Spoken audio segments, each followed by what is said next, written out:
आपण जानिछन्ति श्रीयुक्त रमारंजन बलियार सिंह जड़े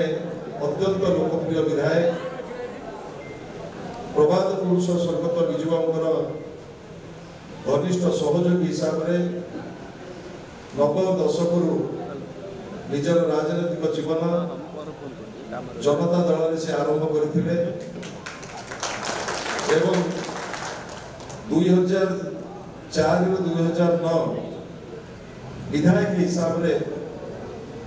ओडिशा विधानसभा रे से प्रतिनिधित्व करछन्ति सत्यवादी निर्वाचन मंडली एवं तांकर कार्यकाल भितर ओडिशा विधानसभा श्रेष्ठ विधायक सम्मान गोपबंधु प्रतिभा सम्मान से सम्मानित तांकर कार्यकाल भितर भूदान यज्ञ समितिर ओडिशा से अध्यक्ष थिले एवं ओडिशा खदी ग्रामोद्योग बोर्ड रो जेतेबेले अत्यंत गोटे संकटजनक समय रिवाइवल करने अध्यक्ष हिसाब से लंबा समय कार्य करछथि एवं आपिकल से पूर्वतन अध्यक्ष थिले एवं कोणास पंचायत समितिर 1994 मसीह 90 मसीहा पर्यंत ब्लॉक अध्यक्ष हिसाब से काम करछथि तांकर दीर्घ राजनीतिक जीवन युव जनतार आरंभ होता अविभक्त पुरी जिलार से युव जनतार सभापति थिले एवं पुरी जिलार दलर साधारण संपादक थिले जनता दलर एवं परवर्ती समय से भारतीय जनता पार्टी जोगदे कृषक मोर्चार राज्य सभापति हिसाब से काम करछन्ति एवं भारतीय जनता पार्टी उपसभापति हिसाब से काम करुले एवं वर्तमान से राज्य मुखपात्र हिसाब से भारतीय जनता पार्टी कार्य करुछन्ति एवं आज आनुष्ठानिक भाव में से भारतीय जनता पार्टी इस्तीफा दे विजु जनता दल में सामिल होते मु विजु जनता दल सभापति माननीय मुख्यमंत्री श्रीयुक्त नवीन पट्टनायक एवं तांकर परामर्श क्रमे आज ये मिश्रण प्रक्रिया अनुष्ठित होची से आनुष्ठानिक भाव में आज विजु जनता दल से जोग दौरान शंख भवन को मु श्रीयुक्त रमारंजन बलियार सिंह स्वागत करुच्ची एवं आशा करुच्ची तांकर 4 दशंधि राजनीतिक अनुभूति संघर्ष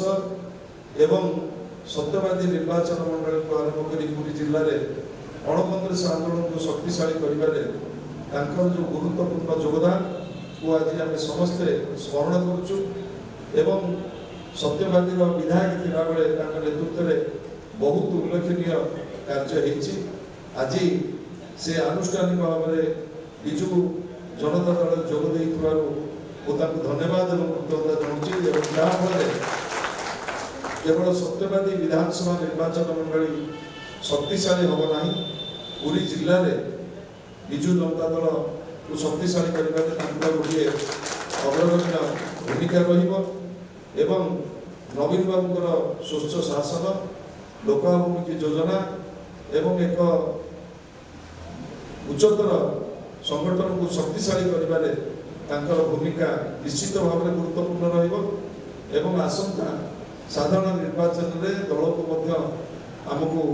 अत्यंत प्रोत्साहित हम पुरी जिला और सत्यवादी निर्वाचन मंडली एवं विशेषकर कर्मक्षेत्र कोणास माटी से छात्र अवस्था आज पर्यंत जो संघर्ष कर शह कर्मी सहित बहुत पूर्वतन सरपंच समिति सदस्य नेतृमंडली आज ये मंच मंडन कर नेतृत्व में आज आनुष्ठानिक भाव में विजु जनता दल से जोग सहयोगी सहकर्मी शुभेच्छु समस्त को स्वागत करुच्ची धन्यवाद जनाऊँ अभिनंदन जनाऊँ रमारंजन बलियार सिंह योगदान विजु जनता दल को केवल शक्तिशाली करनी पुरी जिले में विजु जनता दल आमर जो अच्छी निर्वाचन मंडली गुड़िक जो शुभेच्छु मैंने अच्छा निश्चित भाव में विजु जनता दल शक्तिशाली हम।